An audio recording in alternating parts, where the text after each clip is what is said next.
guys off me, and I don't want you guys to lose me. So just look at both of us together and pay attention to the board as we introduce our next speaker.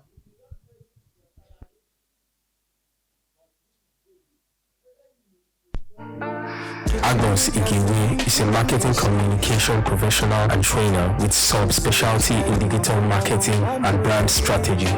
She has gathered marketing experience in an interesting career spanning advertising, marketing strategy, and digital marketing with organizations like Insight Communications, 141 Worldwide, now Nitro 121, Workforce Group, Red Square Digital, and now Ziza Digital, where she currently serves as the general manager. She has facilitated several digital marketing and brand strategy classes for various companies and organizational bodies like Sterling Bank, Tranos, Alliance Law Firm, and Agbons.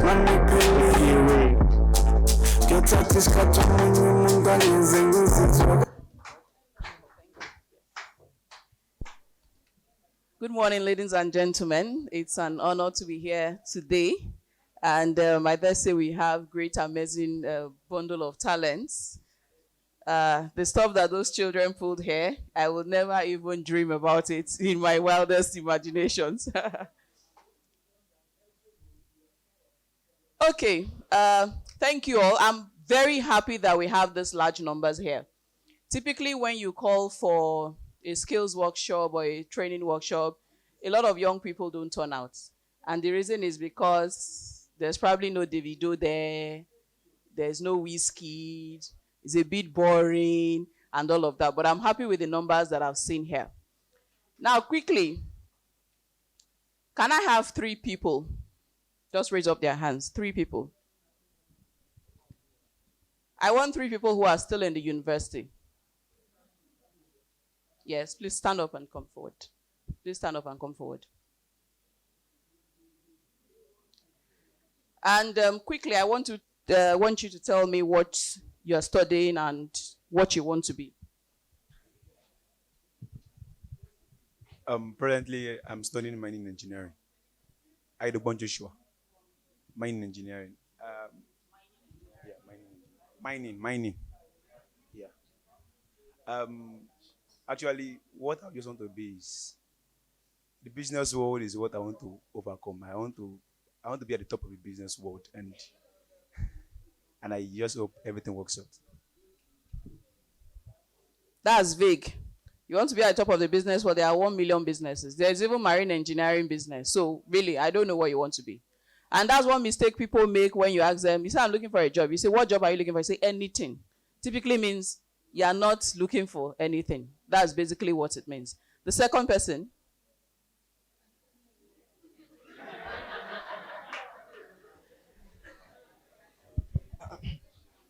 I'm an electronic and computer engineering student.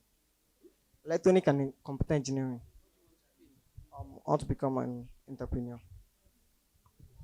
Why are we all going to school to read courses that we're not going to use?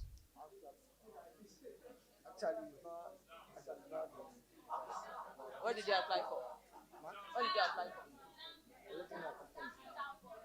Electronic and computer engineering. What did you do?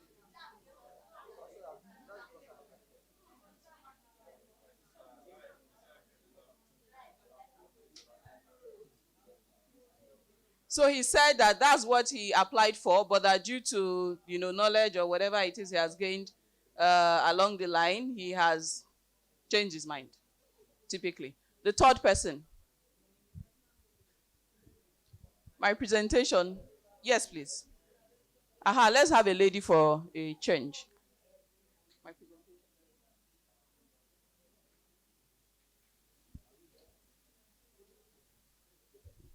Adele Titaye.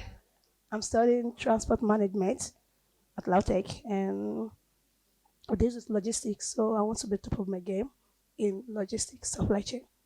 That's my job. Okay, so she's studying transport management. She wants to be on top of her game for logistics management. Exciting. But just one thing I want to point out is that you are all still in school, and let's say you graduate in 2 years, do your NYC the 3rd year, and then you start looking for a job in 3 years. Do you know that by the time you come out of school and start looking for a job, whatever it is you know now is already obsolete? But not many of us are thinking in that line. We're just focused on school, the books we are given in school, the courses we are studying, 70% of which you never use in the real world. And that's not to say education is not nice, and that's not to say don't go to university. But while you're in university, university is supposed to prepare you for the future ahead, right? So it's supposed to be like a foundation. And that's why when you come out of school, you say, I'm looking for a job. But you are not quite sure what job you are looking for or what you really want to do. Now, some of the things I know now, I wish I had known 20 years ago. Because I probably would have learned a lot more things, and then I probably would have been furthered from where I am now. So I just want to open our minds in this room, and I want to open it beyond where we are. I want us to realize today that we are not Nigerian citizens, we are global citizens. So in as much as you are right here in Nigeria, there are people elsewhere in the world who are fighting for your own jobs that you ought to have. So by the time you limit yourself to start thinking Nigeria, Nigeria, that's where you fail, and that's where you have a lot of the problem. I want to start with a quote by Norman Vincent Peale, and he says, empty pockets never held anyone back, only empty heads and empty hearts can. And it's proven true again and again and again. This morning I had an interesting conversation with one of our clients, and he says to me, we've been trying to have this conversation for a while, and he called this morning and said, we have to have this conversation. He says, I have a problem with XYZ staff. I don't think she's pulling her weight. And he explained all of the problems, and I said, it's true. But the only thing missing is the passion. And that's where the empty hearts come in. If you don't have a passion for whatever you are doing, you're wasting your time. And it's the passion that gets you through the days when you are tired and you are bored. I mean, there are days when I'm tired, I simply don't want to get up in the morning, but I still have to. Because, I mean, it's the passion that drives me. It's not the money, it's not whatever it is, but it's the passion that drives you. So we need to fill our heads and we need to fill our hearts. Those are the two things you owe yourself in any field or whatever it is you have to. Now, when you have the passion, when you have your head full and your heart's full, you now understand that whatever you are reading now, whatever it is you are studying now, you need to think 5 years ahead. Whatever it is you are doing now is for the next 5 years. Are you prepared for the next 5 years? And that's the question that we all need to ask ourselves even as we go. Going to introduce myself, but the gentleman and every other person who put this together has done a fantastic job on that. So, there's no need to preach to the Pope anymore. And I want to say a big thank you to Mr. Mark Igbinoba-Igiewe. He's my co-deacon in church. He's doing an amazing job, even though I don't exactly feature, all the time, but I watch him from afar and I see that he's doing a fantastic job. Thank you so much. Moving on, today we're going to be talking about digital media as a tool for investment. And I'm going to be sharing, more than 10, but legitimate opportunities on digital medium that you can tap into. Legitimate opportunities on digital medium that you and I can tap into. And I want to put a disclaimer. Typically, when people see digital media, the first thing that comes to their mind is Yahoo, Yahoo. So how do I make money like yesterday? There's no such thing as making money like yesterday. If you ask Warren Buffett, he will tell you he's been in business how many years, and he's still... So this presentation will make you rich overnight. But if you put in the work, if you put in the effort, and if you put in, if you work at it, blood, sweat, and tears, and discipline, you will get something out of it. And typically, I like to think 5 years ahead. So permit me if most of what I will share with you is for you to prepare for the future.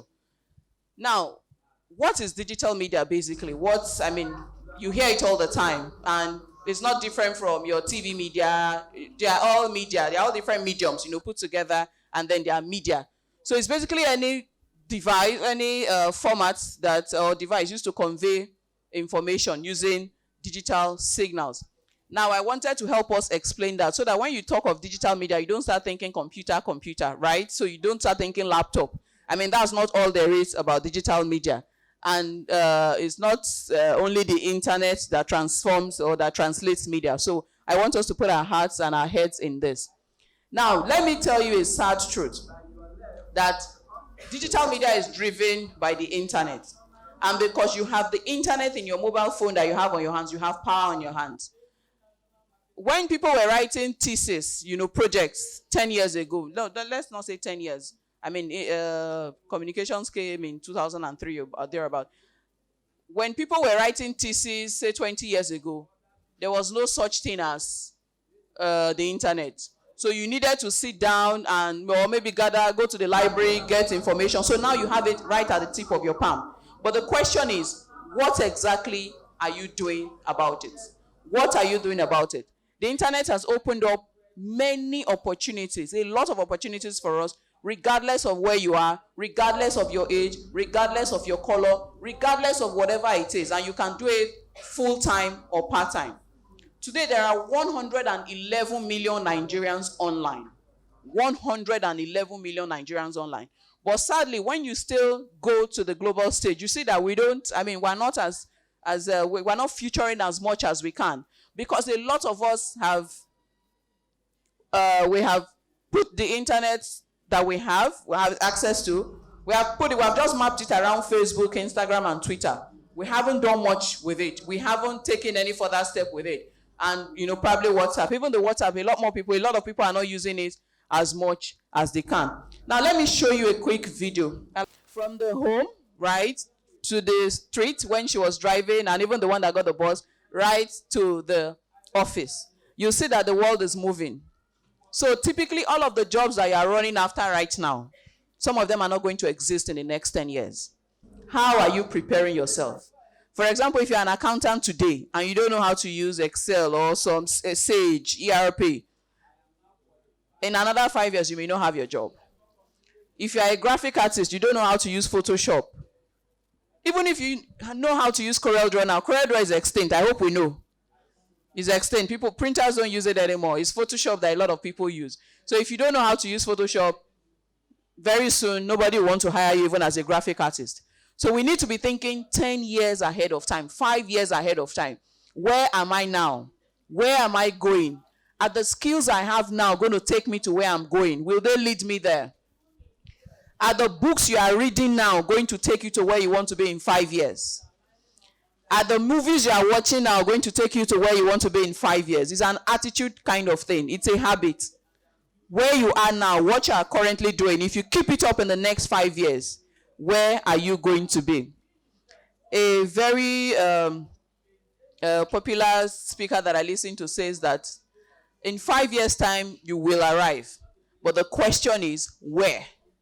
Where are you preparing yourself to what is your destination in the next 5 years? And how are you prepared for this? I've told you before, we have all of what we need at our fingertips.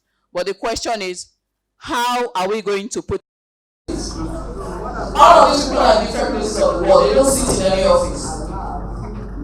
If you, by the time you get home, you can go back and check them and click on, you watch videos. You see people, somebody is sitting in the cafe somewhere, having tea and then, delivering what he's supposed to deliver.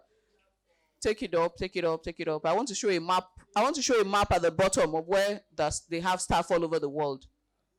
Here, there's someone from Nigeria there. And I know that person from Nigeria who works in Zapier. And there are many, this is just one example I want to show us. So you see, there are people from Australia, New Zealand, there are people from Asia, there are people from Europe, there are people from the US.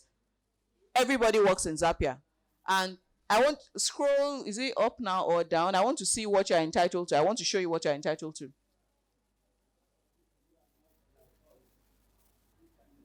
Oh, it's not on this page. But you'd have seen some of the things you are looking for in Mobile and in Chevron. They have even better, offers here. So sometimes when you limit yourself, so we need to go out of our comfort zone. We need to really leave our comfort zone and move on with what we have. Now, number 3, do you have a story to tell? Do you have a story to tell? Do you have an area of interest where you have knowledge to share? You can run a blog. And when you run a blog, if you run it consistently, you can build a market and a community out of your blog. And when advertisers want to, advertise things, they can come to you and say, let's advertise. And you don't have to do it directly with them. You can just register for Google AdSense. And when Google has an ad to put on your website, they put it and then they pay you what is what. There are some people out of, out there who that's what they do 100%. They don't have any other job. They don't have a second job. That's what they do. But of course, you don't run a blog overnight. You don't build a blog overnight. What am I good at? What information is at my fingertips that I have that I want to share? There are so many people that don't know what you know. So why don't you want to share? And then in the process of sharing, you already build a niche for yourself to say that this is where I am and this is what you can invest in. You can be a social media manager. A lot of people don't have time. A lot of small businesses don't have time to manage their social media pages. You can help them manage their social media pages, as a social media manager. But that also means that you know the internet very well. You know social media very well. You know social media for business and social media, the way you use it for your person, they are totally two different things. That's why you have to go and learn it. And some of these things you can actually learn online for free. You can go on Udemy and learn, take courses. And even though some of them are for sale, some of those courses, there are some that are so cheap that even your recharge card or your Coke money for 1 month will buy them for you. But you need to invest in yourself. Nobody's going to do it for you. And the time to do that is now. Now you have more opportunities than our parents had. What difference are you making with the opportunity that you have? The next one is to sell images online. Who is a photographer here? Who takes pictures randomly? What do you do with it? Not all the pictures you take will be bought by the person who commissioned you to buy it. For example, there are random pictures, like the picture of Third Mainland Bridge. If you put that online, people will buy it. I buy stock photos all the time. You can buy from Shutterstock, iStock. There are so many that you can buy from. So if you have those kind of photos, and sometimes you can go out of your way to take them. If you take maybe a millipede crawling on the on the leaf or something and list it up, and somebody buys it, and the money goes to your pocket. So you already have the camera. You're already taking pictures. Why don't you extend the shelf life of the job you are doing? So those are some of the things you can do to actually get. And for example, someone may need that picture in Croatia, for example, but the person is not going to come to Nigeria to buy it, to take that picture. So the person just needs the picture that you've taken, pays for it, and by paying for it means you give the person the right to use it, and then you continue to use it. I hope you know that if you use pictures that you didn't take, that people can sue you for it. So be careful with the pictures that you use. And always, share, give attribute the person where you go, attribute it to the person where you got it from. You can also develop courses on Udemy. Now, Udemy is just one of them. There are so many, but you can develop courses and sell online courses. If you are very good at a particular thing, tell me. Maybe you are a tailor and you are excellent at what you do. You can record a course on how to sew. Right? So people are looking for those kind of courses to take, and they don't have the time to go and sit in a tailor shop to learn it from time to time. So they just want to buy that course and then take it. So what are you doing with the skills that you currently have? And how are you preparing to up your skills for the next 5 years? So those are questions that should be running around your head. It's not enough to get a university degree. University degree just shows that you are teachable. Typically for me, when I do recruitment, I don't look at the degrees that people have. I just say first degree. I don't care where it's from, even if the first degree is from medicine. And I never ask. Really, it's not what's important to me. What's important to me is what you can do with your hands and your head, not what your book says that you can do. So, you can actually make a living from answering questions online. Who knew this? You can make a living from answering questions online.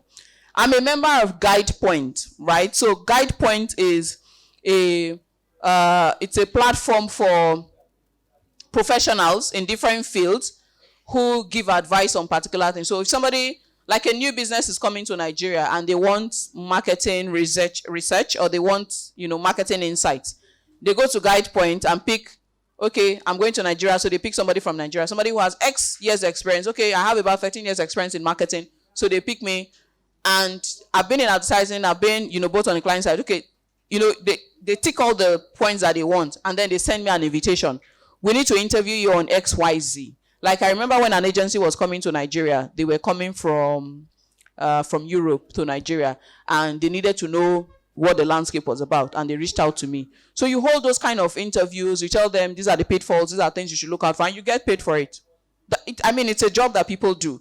And typically the people you will find on Guide Point are people who've been in the industry for a long time. So now that, what are you building? Some of these things, you have it at the tip of your head or the tip of your fingers, so that you then prepare for them based on where you've been.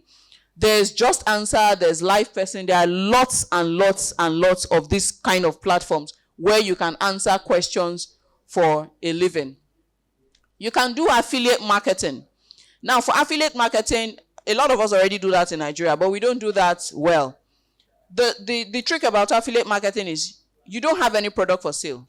But let's say Mr. Mark has something for sale, and I collect his product. Or I don't even collect it, it's still with him. I advertise it, maybe on my platform, and then somebody buys, or somebody shows interest and says, okay, I'll buy it for 10 naira. Then I meet Mr. Mark. Because I have registered with him, he knows I'm an affiliate marketer. I collect the products and go and give the person. The person pays directly to him, and then I earn my commission. It doesn't require any fund or any finance to start it. And you can do affiliate marketing for just anything. Just anything. A lot of people are affiliate marketers for Amazon. They're affiliate marketers. Think you can name it. Just say, I have a crew. And the thing about affiliate marketing is, you start from where you are. I mean, let's say you know 10 people in this room. Or maybe even the people on your WhatsApp status. You just post it there. And somebody in your network sees it and is interested. You just give them the link. The link already has a code for you as an affiliate marketer. Are we clear on that? So you are able to actually just make sales without, you don't own a warehouse. You don't even own a website where you sell it. You don't know how it's delivered, but they just deliver it and give you a certain commission on what you have earned. You can be a virtual assistant. About 60% of Americans use virtual assistants from India. Do we know that? India is a huge market for things like this. They just, because do you know why they do it? It's cheaper to get a virtual assistant there, and there are companies where that's all they do. So they just have a big warehouse of people who are virtual assistants, and then if somebody from America says, I need an assistant. So a virtual assistant basically is like your PA, but virtually, right? So the person is online. So by the time you are sleeping in the US, India is awake. They can do all your chores for you in the morning before you even wake up to get to the office. The person sends you a mail. This morning you have a meeting with XYZ. You have this presentation. I've done the presentation for you. Here it is. Find attached. If you have corrections, let me know. That's how the world is going. So most of those, when you say, this big man has just written a book, or you think when Obasanjo wrote a book, you think he sat down and wrote the book. Impossible. He doesn't have the time. He doesn't have the expertise. He doesn't have the knowledge. Basically what he does is he gets somebody who is a writer. He talks to the person puts it in a book, publishes it, and he carries his name. That's basically what it is. So where do you fit in? The internet is making it easier for you to work from here. So don't limit yourself to Nigeria. On Thursday, a client of ours had a presentation at Unilag, and I was sitting next to this lecturer lady. And I was telling her that, we were just chatting, and she says to me, I was telling her that a lot of the research we do in Nigeria is for the sake of research. We write a project or we write a research, we put in a book and put it in the libraries, gathering dust. It never comes to fruition. It never comes to life. So that way, research isn't anything. We're not using it for anything in Nigeria. Meanwhile, people out there are already using research and they're putting it to work so that it comes out to life and you can actually see it. And she says, we just have to quickly do a research and get our promotion because it's only when you write research here that they can give you promotion. I said, that's because you are thinking inside Unilag. You are not thinking out of Unilag. You are not opening your mind to see that you don't need Unilag to survive. And that's the truth. So what if you put in your strength and your blood and your tears and write a good research that a company can use and you earn something from it? For every light bulb they make, Thomas Edison earns his money from it, even though he's dead. The person who started Mobile, we don't know his name. I mean, his name is not attached to Mobile. And that's John D. Rockefeller. The Rockefeller Foundation manages, what comes to them from it. The Mobile, people still manage it. The company goes on. The man has been dead a long time ago. Mobile was started in the 1800s. Now, The Rockefeller family as they are, once you are born into it, you're already born into your share of wealth. It doesn't have to have his name. So let's disabuse our minds from that. It has to, let me quickly just get this done and signed and move on. That's not how life is. And that's what separates the ordinary man from the extraordinary man. Because the extraordinary man goes a mile further. But the ordinary man is okay with, let me just get it done and move on. But that's not where you want to be. You can buy and sell domains. How many of us know that you can buy www.agbons.com, keep it for 10 years and sell it to me later at $50,000? That's why there are a lot of packed domains. You want to buy it, you can't buy it. A client of ours wanted to buy their domain, .com, and we couldn't get it for sale. So by the time I approached the person who wanted to buy it, he said we should bring $50,000. And typically domains are sold for $12.99. That's $12.99. That's how much you can make from just packing it. And I said, no, it was too expensive. We're negotiating back and forth. He later agreed to 25, but I wasn't willing to take it. So I just took .ng. But if I desperately needed .com, I'll buy it. Remember when Nigeria launched that, their Nigerian air that never came to fruition? Somebody had already gone ahead to buy that domain, waiting for Nigeria to now say, I need it. People are thinking further than you think, and you need to take one step ahead of it. You can be a YouTube content creator, especially for people who have handwork or skills that are physical in nature, or actually anything. If you are fascinated by traffic, you just want to find out the reason behind traffic, you can go around and be doing videos on traffic, how to curb traffic, how to know where there's no traffic and stuff like that, and be a YouTube content creator. So if I have something to sell that requires your kind of audience, I then approach you to say, sell it to me. These are big jobs that people are making 6 figures from, and you don't need any loan, and you don't need anything. There's nothing actually holding you back. You don't need an employer to say, come and take the job before you can take it. It's a skill that you can actually just invest in right now and go. So my final thought is that knowledge is of no value until you put it into practice. We go to a lot of these seminars, and after then we go home and then we wax scold. But what are you going to implement when you leave here? How are you going to build your skills? There are several ways you can build your skills. The first one is to intern for free. Nigerians always like to be paid. You can't be paid for everything. You can't be paid for learning. Only a few companies offer the opportunity to pay for learning, but the way you break in is to intern for free. And you intern for free for a couple of months, you learn the trade. And if you are valuable enough, they won't want you to go, they'll keep you. And if they don't keep you, another company who needs your service will keep you, but then you already have the experience. And even if you are valuable enough, by the time you are ready to leave, they'll give you a referral to say, okay, this person did well, I want this person to continue. Another way to do it is to take courses online. Take courses online. There's practically no time I'm not taking a course online. There's no time. There's no time. As I stand here, I'm taking a course online already. I just finished a 7-week course on sales. I'm taking another one for another 7 weeks. When that ends, I've already registered for the next one I'll take after then. The world is moving at a fast pace. You are not competing with people sitting in this room. You are competing with global children. If KPMG wants to employ, they are not going to limit the employment to say only those in Nigeria. Never. They are going to open it up. If you are in China and you have the skills, the requisite skills to fill it up, come take the job. So this one we say there are no jobs. It's going to get worse. I tell you the truth. It's going to get worse because the world is a global market and people out of there are also competing with you from the same jobs. Haven't you seen those who just returned from abroad to come and work in Nigeria? We say things are bad, we are moving out, right? The Indians and the Chinese are coming. I know how many clients I have who are Indians. They are coming in droves. If they didn't have something that was keeping them here or that was bringing them here, they wouldn't come. We are not making use of the opportunities we have. And then we have an entitled generation who feels that mommy or daddy must do this for me before I do it. You can't wait. I mean, you can't wait for mommy or daddy. The truth is some of our parents don't know these things. And they've tried their best. They've given us first degree. Take it from there and run with the torch. Life is a marathon. It's not a 100 meters race where you get to the end. It's a marathon. You get to a stage, you move to another stage, you move to another stage, and you continue to go. We have to be lifelong learners. Lifelong learners. You need to continue to learn. On the average, in a month, I read about 4 or 5 books. How do I do it? I don't have the time. What do I do? I listen to audiobooks while I'm driving. And you can do it too. It's not rocket science. Some of those audiobooks, I don't buy them. They're on YouTube. Just go on YouTube and download audiobook. Or even listen to it if you want to listen to all of the books you cannot afford to buy. They're already there. Then there are the ones on PDF that are there on free domain. What are you doing with your time? I mean, I wasn't born during the time of the Second World War, which was between 1939 and 1945. But I can tell you how the war happened from the beginning to the end because I read about it.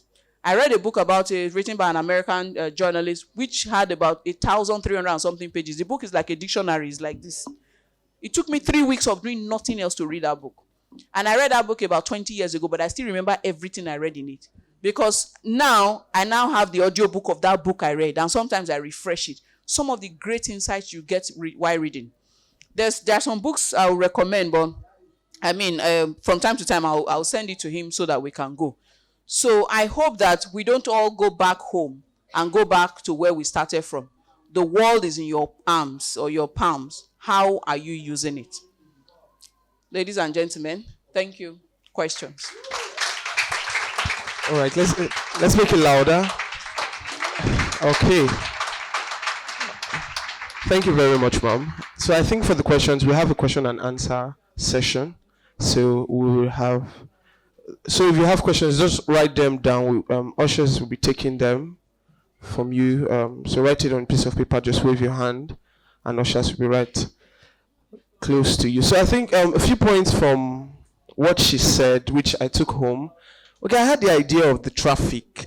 I hate traffic a lot. I stay in Korodu, so I leave home 5:30 to start work by 8:30, just because I want to settle down at work, do whatever I want to.